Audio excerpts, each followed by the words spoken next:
আপনারা সবাই কাঁঠাল, ছাগল, মুরগি, কলা, মাছ নিয়ে আমার বাড়িতে আসছেন কেন?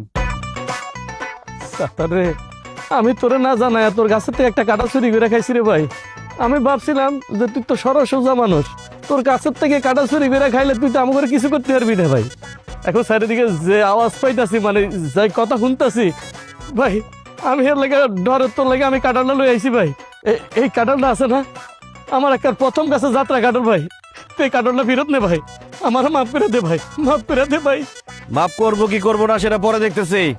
কাঁঠাল এখানে রাই খেলাই না, দাঁড়ান। রে আসলাম, কি তোরাতে ছাগল কেন? সাত্তার ভাই, তোমার মনে আছে তুমি একটা ছাগল ঘাস খাওয়ার লাগিয়া মাঠে বাঁধতে রাখছিলে, পরে যাই দেখো ছাগলটা নাই। আর ওই ছাগলটা আমি অনেক ভালোবাসতাম, ছাগলের দিকে এখন আমার খুব কষ্ট হয়। ছাগলটা মাঠে বাইন্ধা রাখছিলাম, তোরে কইছিলাম একটু দেখে রাখিস। আরে ছাগলটা রে শিয়ালে খায় ফেলাইছি। ভাই, ওই ছাগল শিয়ালে খাই নাই, ওই ছাগল আমি চুরি কইরা বাজারে বিক্রি করছি ভাই। আমি বুঝতে পারছি আমি কত ভুল করছি, কত পাপ করছি। এর লেগা এই যে শুধু ছাগল না, লগে ওর একটা বাচ্চা, সেটা আমি ফেরত দিয়েছি ভাই।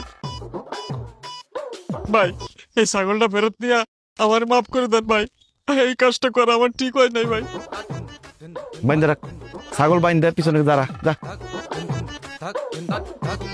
কিরে হাতে মুরগি কেন?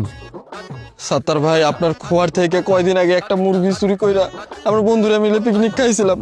এর লেগে যে আমার পালন করা দুইটা মুরগি নিয়ে আসছি, এই মুরগিটা নিয়ে আমার মাফ করে দেন।